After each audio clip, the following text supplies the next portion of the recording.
రేవంత్ రెడ్డి గారి ఈ తెలంగాణ రాష్ట్రానికి రేవంత్ రెడ్డి గారు లాంటి ముఖ్యమంత్రి కావడం మన అదృష్టం, మన ప్రజల అదృష్టం, మన తెలంగాణ రాష్ట్ర ప్రజల అదృష్టం. ఎందుకంటే 10 మంది కేసీఆర్ని రుబ్బురోల్లో వేసి రుబ్బినా మన ఒక రేవంత్ రెడ్డి గారిని తయారు చేయలేరు. ఎందుకంటే ఆయన విజను ఎట్లుందంటే, అంతకుముందు పాత పేపర్ని కొత్త పేపర్ చేసి ధరణి అనే పేరు మీద మోసం చేసిన వేల కోట్లు మనకు తెలిసిన అక్షర సత్యం. ధరణి అంటే ఏంటండి, పాత పేపర్ పట్టాలున్న భూమిని ధరణి అనే ఒక మోసపూరితమైన యాప్ని తీసుకొచ్చి అలా లక్షల అదే ప్లాట్లను, హైవేలను, కర్నూలు హైవే లాంటి హైవేలను, వెంచర్లను ఎక్కించి వేల కోట్ల తెలంగాణ రాష్ట్ర బడ్జెట్ను స్వాధీనం చేసుకున్న రాష్ట్ర ప్రభుత్వం, అప్పటి రాష్ట్ర ప్రభుత్వం తెలంగాణ రాష్ట్ర ప్రభుత్వాన్ని, తెలంగాణ బీఆర్ఎస్, అదే భారత రాష్ట్ర సమితి టీఆర్ఎస్ పార్టీ అధ్యక్ష ఆయన సీఎం, మాజీ సీఎం కేసీఆర్ గారు. అలాంటి వ్యక్తిని మనం మళ్ళా ఏదో ఫేక్ మీడియాలు, ఫేక్ పేపర్లు తీసుకొచ్చి ఆయనే హీరో, రేవంత్ రెడ్డి కాదు హీరో అని చెప్పేసి వాస్తవాలు ఫేక్ మీడియాలో ప్రచురించబడుతున్నాయి. అది ఎంతవరకు నిజమండి? ఈరోజు గ్రామాలలో, తండాలలో రేవంత్ రెడ్డి గారి పుణ్యమారి ఒక తండ, అంటే మనందరూ ఇంద్రమ ఇల్లు వచ్చినాయా? ఇంద్రమ ఇల్లు కాదండి వచ్చినాయి, ఇంద్రమ గ్రామాలు వచ్చినాయి. ఒక తండ నిర్మాణం జరుగుతుంది. ఒక్క ఊరికి నాకు 700 మంది జనాభా అండి నా ఓటర్లు. ఒక మాట చెప్తాను, అది వినండి. 700 మంది జనాభా అండి. మా ఊరికి ఎంత రావాలండి? వస్తే ఒక 10, 20, 5, 6 ఇల్లే వచ్చేది. కానీ 40, 50, 60, 90 ఇల్లు వచ్చినాయండి. ఇంతకుముందు మాట్లాడే మిత్రుడు చెప్పారు 90 ఇల్లు అంటే ఏంది? ఇల్లు కాదండి, ఒక గ్రామ నిర్మాణం జరుగుతుంది ఆడ.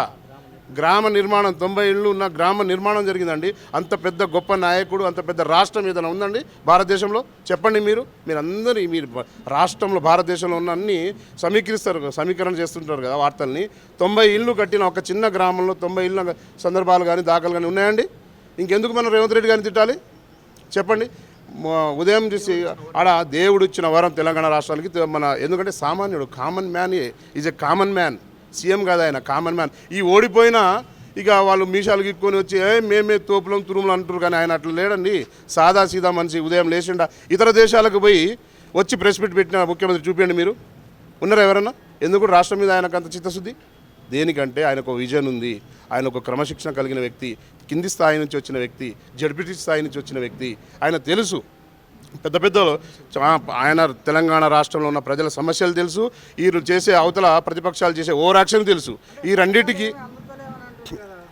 ఫేక్ మీడియా అన్నాను కదండి, అది తెలంగాణ రాష్ట్ర ప్రభుత్వము వాళ్ళకు మాట్లాడే అవకాశం లేక, ఏమని మాట్లాడో తెలియక ఒక ఫేక్ పేపర్ను తయారు చేసుకుని, పేపర్ మీద చూడండి ఏమన్నా ఈనాడు పేపర్ ఉండాలి, వార్తని అట్లా ఏముండదు, ఖాళీ మ్యాటర్ ఉంటుంది. అంటే ఒక టీం తయారు చేసుకొని దానికే ప్రచారం చేస్తున్నట్టు అది ఉంటారు కదా కొంచెం యూట్యూబ్ ఛానల్ వాళ్ళకి అదే పేడ్ ఆర్టిస్ట్ లెక్క తీసుకొని హైలైట్ చేస్తూ ఉన్నారు. ఇదే జరుగుతుంది. కానీ తెలంగాణ రాష్ట్రంలో రేవంత్ రెడ్డి గారిని కాదని ఒక్క ప్రజలు లేరు, కాదన్న వాళ్ళు లేరు.